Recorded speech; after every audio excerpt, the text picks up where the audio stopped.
بسم اللہ الرحمن الرحیم۔ السلام علیکم۔ ہمارا آج کا موضوع ہے سورۃ الانفطار۔ اس سورہ میں قیامت کا منظر بیان ہوا ہے۔ حدیث شریف میں ہے کہ جو قیامت کا منظر دیکھنا چاہے وہ سورۃ التکویر، سورۃ الانفطار کو پڑھ لے۔ اس دن کا منظر بیان ہوا ہے کہ آسمان جو اب چھت کی طرح ایستادہ کھڑا ہے پھٹ جائے گا اور اس میں دروازے ہوں گے، اور اس دن سمندر پھاڑ دیے جائیں گے۔ زلزلہ اتنا شدید ہوگا کہ ساری زمین بیک وقت ہلا دی جائے گی۔ اتنے شدید زلزلے سے سمندر کا پانی بھی بھر جائے گا، اور ایک جگہ ہے کہ سمندر میں آگ لگ جائے گی۔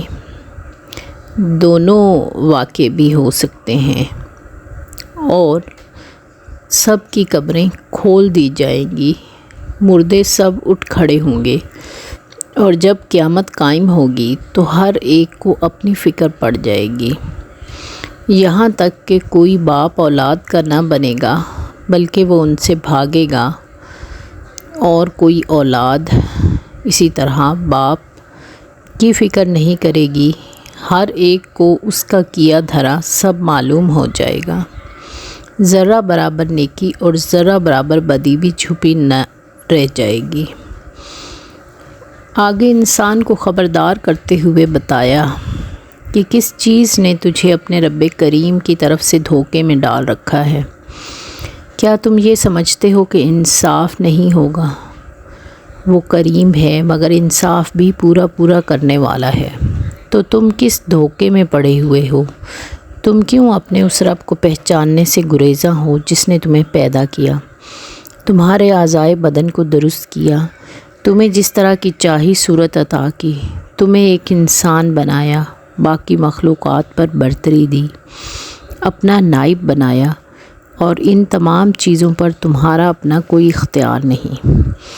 جب تم دیکھ رہے ہو کہ تم اپنی مرضی سے دنیا میں آ نہیں سکتے، اپنی مرضی کے عارض و رخسار نہیں لے سکتے، اپنی مرضی سے انسان کے گروہ میں نہیں آ سکتے، ان میں سے کوئی بھی کام تمہارے اختیار میں نہیں، تو تم مانو کہ کوئی اور ہستی ہے جو تم پر اختیار رکھتی ہے، جس کے سامنے تم جواب دہ ہو۔ پھر تم اس قدر بے فکر کیوں ہو سکتے ہو؟ اس کی وجہ یہی ہے کہ تم اپنے بنانے والے سے غافل ہو، تمہیں اس کے سامنے کھڑے ہونے کا یقین نہیں، تم روز جزا کو جھٹلاتے ہو۔ تم دنیا کی زندگی کو بہت کچھ سمجھ بیٹھے ہو، جبکہ یہ آخرت کے مقابلے میں تمہیں خواب محسوس ہوگی، مگر جب یہ حقیقت کھل کر سامنے آئے گی تو اس پر ایمان لانا اس وقت فائدہ نہ دے گا۔ بغیر دیکھے دنیا کی زندگی میں ایمان لانا ہی کام آئے گا، اور تم پر نگران مقرر ہیں جو معزز لکھنے والے ہیں، نہ کمی کرتے ہیں نہ بیشی، اور غلطی ان سے ہو نہیں سکتی۔ وہ دو فرشتے ہیں جو ہر وقت تمہارے ساتھ ہیں، تمہارے ایک ایک عمل کا حساب کتاب لکھ رہے ہیں، ہر عمل ریکارڈ ہو رہا ہے۔ تم کیسے جھٹلاؤ گے، کیسے انکار کرو گے؟ تمہارے اعمال کی تمام تر گواہیاں اللہ کی عدالت میں ہوں گی، تو اس وقت تمہارا کیا حال ہوگا؟ یقیناً نیک لوگ مزے میں ہوں گے، ہمیشہ کی جنت میں، ہر طرح کی آسائش میں، اور برے لوگ جہنم میں ہوں گے، ہمیشہ کی آگ ان کے اوپر مسلط ہوگی۔ وہ جزا کے دن اس میں داخل ہوں گے، اور اس دن کی سختی سے گھبرا کر وہ چاہیں گے کہ وہ وہاں سے غائب ہو سکیں، مگر نہ ہو سکیں گے، ان کے بس میں کچھ نہ ہوگا۔ اس دن پھر یہ کہا گیا کہ تمہیں کیا خبر کہ جزا کا دن کیا ہے؟ یہ وہ دن ہے جب کوئی کسی کے لیے کچھ نہ کر سکے گا، کسی کے بس میں نہیں ہوگا کہ وہ کسی کے لیے کچھ کر سکے، سب بے اختیار ہوں گے، اختیار صرف اللہ کا ہوگا، کوئی کسی کے لیے کچھ کرنے کا سوچے گا بھی نہیں، ہر ایک کو اپنی فکر ہوگی اور کسی کی چلے گی بھی نہیں۔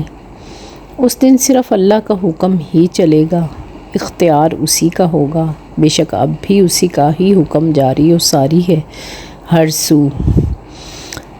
اس روز خاص طور پر سب انسان عاجز ہوں گے، سفارش بھی کوئی نہیں کر سکے گا، صرف وہی کر سکے گا جسے اللہ اجازت دے، اور وہ آپ صلی اللہ علیہ وآلہ وسلم کو ملے گی۔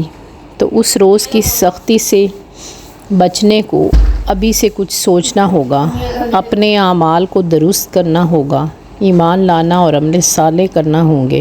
اے اللہ ہمیں اس روز کی سختی سے بچانا اور اپنے سائے میں رکھنا، اپنے سامنے سرخرو کرنا، آمین ثم آمین۔